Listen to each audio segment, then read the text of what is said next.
সালাউদ্দিন কিরণ হটাও দাবিতে সাবেক নারী ফুটবলার ও সংগঠকদের মানববন্ধন, দুর্নীতিমুক্ত ফেডারেশনের প্রত্যাশা।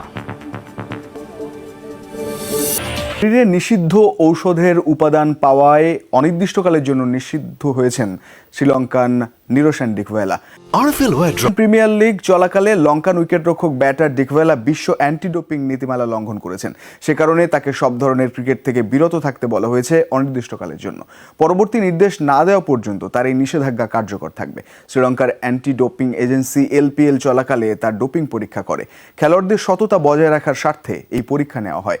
এই কার্যক্রমে বিশ্ব অ্যান্টি ডোপিং এজেন্সির নীতিমালা অনুসারে শ্রীলঙ্কার স্পোর্টস মন্ত্রণালয়ও সমন্বয় করে। লক্ষ্য ছিল ক্রিকেটকে যে কোনো ধরনের নিষিদ্ধ উপাদানের প্রভাবমুক্ত রাখা। LPL এর এবারের আসরে গলকে নেতৃত্ব দিয়েছিলেন ডিকভেলা।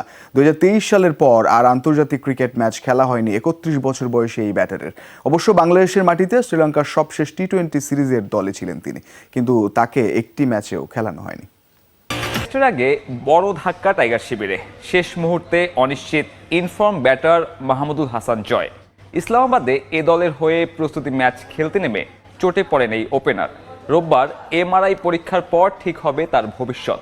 যদিও এরই মধ্যে বিকল্প নিয়ে চিন্তা ভাবনা শুরু করে দিয়েছে টিম ম্যানেজমেন্ট। এ দলের হয়ে বিজয় ত্রিপুরা পাকিস্তানে অবস্থান করলেও তাদের সাম্প্রতিক পারফরমেন্স সন্তোষজনক নয় নির্বাচকদের জন্য। জয় ছিটকে গেলে বড় ধাক্কাই লাগবে টাইগার শিবিরে। ব্যাটারদের অফ ফর্মের ধারাবাহিকতার মাঝে এই ক্রিকেটারই ছিলেন টপ অর্ডারে বড় ভরসার নাম। কদিন আগে ডারউইনে পাকিস্তান শাহিন্সকে হারানোর ম্যাচে ব্যাট বল দুই বিভাগেই পারফর্ম করেছিলেন সামনে থেকে। রাওয়ালপিন্ডি টেস্টে বাংলাদেশের ওপেনিং জুটি তাই কারা হবেন তা নিয়ে চলছে এখন চিন্তা ভাবনা। মূল স্কোয়াডে সাদমান ইসলাম ও জাকির হাসান থাকলেও তাদের সাম্প্রতিক পারফরমেন্স স্বস্তির নয়। এ দলের হয়ে জাকির প্রথম ইনিংসে ফেরেন রানের খাতা না খুলেই, দ্বিতীয় ইনিংসেও বোল্ড, রান করেন মাত্র 33। অন্যদিকে সাদমান আছেন মূল দলের সঙ্গে। এ দলের হয়ে না খেললেও কদিন আগে অস্ট্রেলিয়ার মাটিতে পাকিস্তান শাহিন্সের বিপক্ষে খেলেছেন দুটি 4 দিনের ম্যাচ। সে 4 ইনিংসে 50 মাত্র একটি। আন্তর্জাতিক ম্যাচের অভিজ্ঞতাও বেশ পুরনো। রাওয়ালপিন্ডিতে একাদশে জায়গা পেলে সাদমান বাংলাদেশ মূল দলের জার্সি গায়ে চাপাবেন দীর্ঘ 29 মাস পরে। বাংলাদেশ ক্রিকেট বোর্ড BCB সভাপতির পদ থেকে সরে যাওয়ার বিষয়ে সম্মত হয়েছেন নাজমুল হাসান পাপন। দেশের একাধিক গণমাধ্যমে উঠে এসেছে বিষয়টি। BCBর একজন পরিচালককে ফোন করে পদত্যাগের ইচ্ছার কথা জানিয়েছেন পাপন। আওয়ামী লীগ সরকার পতনের পর দলীয়করণ থেকে মুক্ত হচ্ছে বিভিন্ন প্রতিষ্ঠান ও সংস্থা। BCBতেও পরিবর্তনের চাপ আসে চারদিক থেকে। নাজমুল হাসান পাপন এই মুহূর্তে লন্ডনে অবস্থান করছেন বলে জানা গেছে, যে কারণে সরাসরি বোর্ডে এসে পদত্যাগের সম্ভাবনা নেই। তবে গঠনতন্ত্র অনুযায়ী বোর্ডের কাছে পদত্যাগের সিদ্ধান্ত জানাতে হবে লিখিত আকারে এবং BCBর বোর্ড সভায় তা অনুমোদন করতে হবে। এজন্য BCB সভাপতিকে বোর্ড সভা ডাকতে হবে। এক্ষেত্রে দেশে আসার প্রয়োজন নেই, বিদেশে বসেই বোর্ড সভা ডাকতে পারবেন পাপন। প্রধান নির্বাহী কর্মকর্তার মাধ্যমে সভা ডেকে সভাপতির অনুপস্থিতিতে যে কোনো পরিচালক সভাপতিত্ব করতে পারবেন। তবে এসব হবে BCB সভাপতি পদত্যাগপত্র জমা দেওয়ার পর। নিয়ম অনুযায়ী পাপন পদত্যাগ করলে বোর্ড সভায় পরিচালকদের মধ্যে 2 জন সহসভাপতি নির্বাচিত হবেন। এই 2 জনের যে কেউ সভাপতি হতে পারবেন। আর রাজনৈতিক হস্তক্ষেপে BCB সভাপতি হিসাবে বাইরে থেকে কেউ এলে ICCর নিষেধাজ্ঞায় পড়বে বাংলাদেশ ক্রিকেট বোর্ড। BCBর বর্তমান চ্যালেঞ্জ অক্টোবরে মেয়েদের T20 বিশ্বকাপের আয়োজন। এরই মধ্যে BCBর বর্তমান পরিচালকদেরও পদত্যাগ দাবি করেছে খেলাধুলার বিভিন্ন সংগঠন ও ক্লাব। পরিচালকদেরও অনেকে পদত্যাগ করতে রাজি। তবে বেশি রদবদল হলে ICCর কাছে ভুল বার্তা যেতে পারে শঙ্কা পরিচালকদের। সবার সাথে সম্পৃক্ত থাকতে হবে। বাংলাদেশের বিকল্প হিসেবে ICC ভারতকে মেয়েদের T20 বিশ্বকাপ আয়োজনের প্রস্তাব দেয়। তবে BCCI সেক্রেটারি জয় শাহ জানিয়েছেন বৈশ্বিক এই টুর্নামেন্ট আয়োজনের ইচ্ছা নেই তাদের। শেষ পর্যন্ত বাংলাদেশে মেয়েদের বিশ্বকাপ হবে কিনা তার জন্য অপেক্ষা করতে হবে 20 আগস্ট পর্যন্ত। ওই দিনই ICC চূড়ান্ত করবে সবকিছু। ধরে রাখতে জোর চেষ্টা চালিয়ে যাচ্ছে BCB।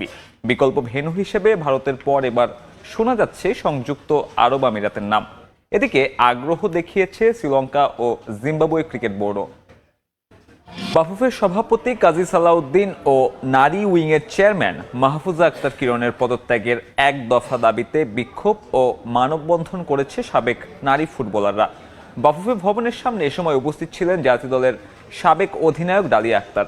সভাপতি কাজী সালাউদ্দিনের বিগত দিনের দুর্নীতি, অনিয়ম ও স্বেচ্ছাচারিতা তুলে ধরেন তারা। আরও বলেন, বাফুফে সভাপতির মদততুষ্ট হয়ে দিনের পর দিন নারী দলে প্রভাব খাটিয়েছেন নারী উইংয়ের চেয়ারম্যান মাহফুজা আক্তার কিরণ। বাফুফেকে রাজনৈতিক প্রভাবমুক্ত রেখে সংস্কারের দাবি তোলেন তারা।